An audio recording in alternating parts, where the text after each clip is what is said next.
Greetings, everyone. Hope all of you are having a great day. So, as you know, we're done with this first day of August, and for many families, I know all of you guys are preparing. Buying school supplies, and this last month for summer vacation for a lot of kids.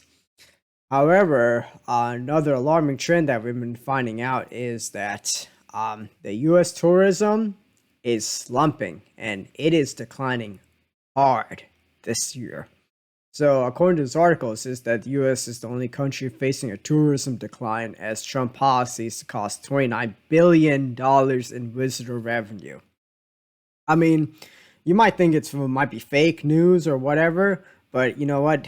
Down here in Florida, you'll be surprised because I think it was last month. Yeah, last month I went down to Siesta Key, and usually if you go down to Siesta Key, basically you cannot find any parking on the beach, and also their mini downtown, or their central business district, but like their small mini downtown village area, that's usually packed with pedestrians and restaurants and shops and all. So last month I only saw people just in the restaurants, but a lot of the other shops, there was nobody at all. And it was just only a few restaurants which are packed, a few.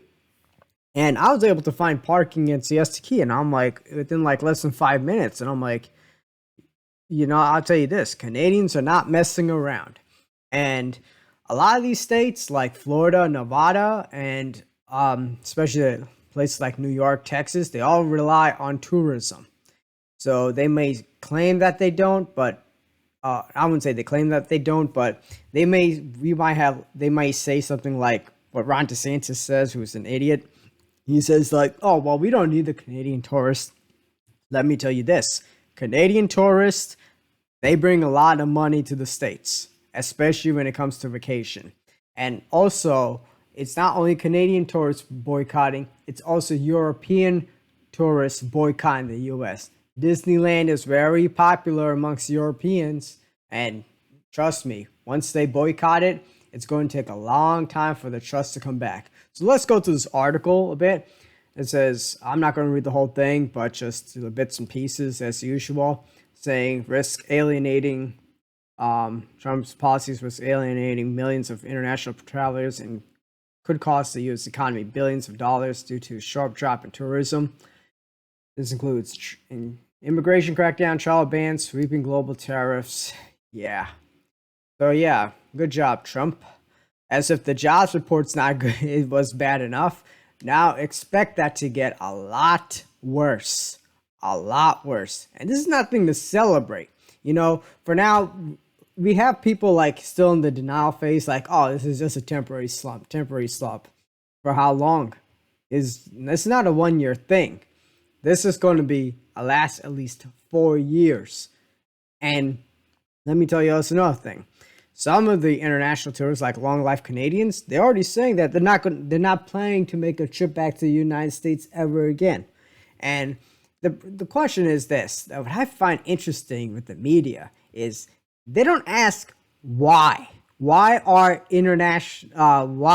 Canadians and other international travelers boycotting the U.S., especially Canadians? If you go to your local media, they all say it's because of the tariffs. However, the Canadian media says something different, and I agree with what the Canadian media says. First, you call Canada a 51st state, and you insult their prime minister by calling him governor. And, that's going to take a lot of Canadians off because, Canadians, they thought we were their best friends and all. Long life friends, and now you turn the whole nation against you. You don't go insulting a country's sovereignty. You don't insult their prime minister by calling him governor. If I was in Canada, I would be really ticked off. In fact, a lot of Canadians, they're going down to Mexico. They're going down to, other places in South America. They're going down to Southeast Asia. There are plenty of places to go.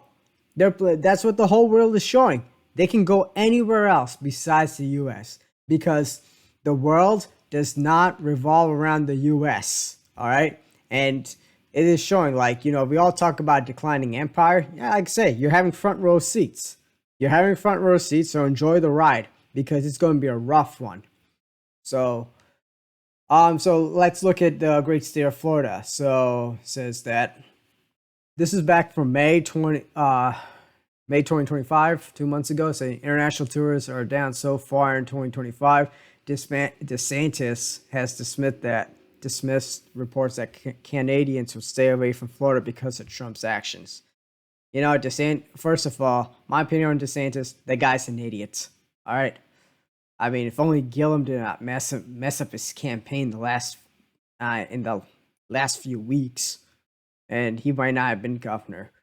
But okay, so I'm just going through it. So, like it says, DeSantis has dismissed reports that Canadians would stay away from Florida because of Trump's actions and has called for shifting Florida's tax burden from homestead property owners to tourists, particularly Canadians and Brazilians, to sales tax.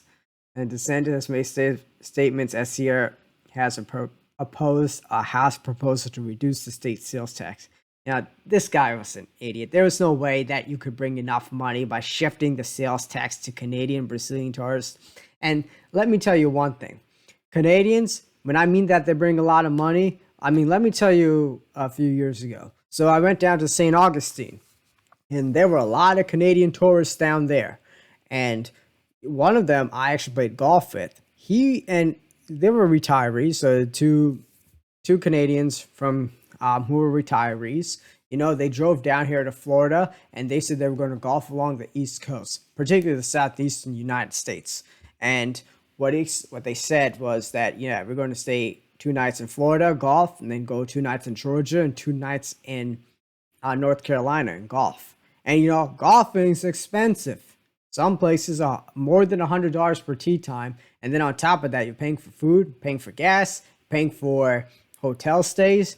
That's a lot of money you're spending for a vacation, especially in the southeast especially in the southeast corner of the United States. And now think about how many of these tourists they're not going to how much money we're going to lose. I mean, and look, a lot of the businesses, they might take a hit for this year, but can they sustain this for the next 4 years?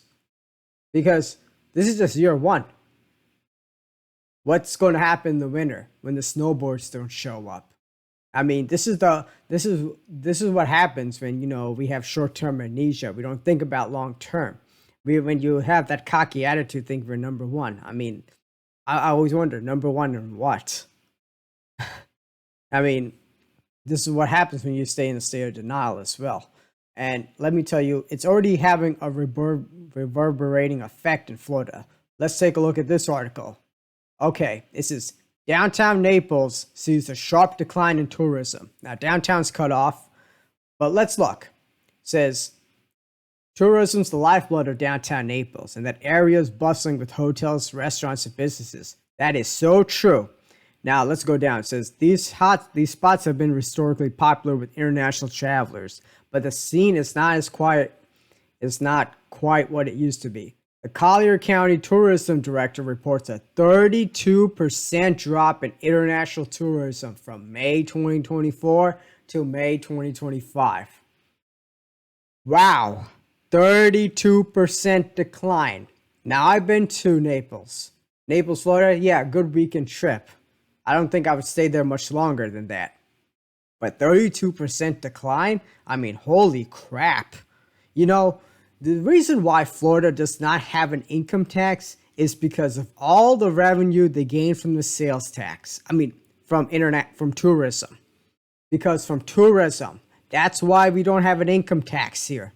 Now, you have cooked your golden goose, and I won't be surprised if we have massive shortfalls, budget shortfalls in the next upcoming years. And I'm talking about multi-billion dollars. And I won't be surprised it gets so bad they empty out their rainy day fund. So who's ever going to be the next governor of Florida, yeah, have fun dealing with that.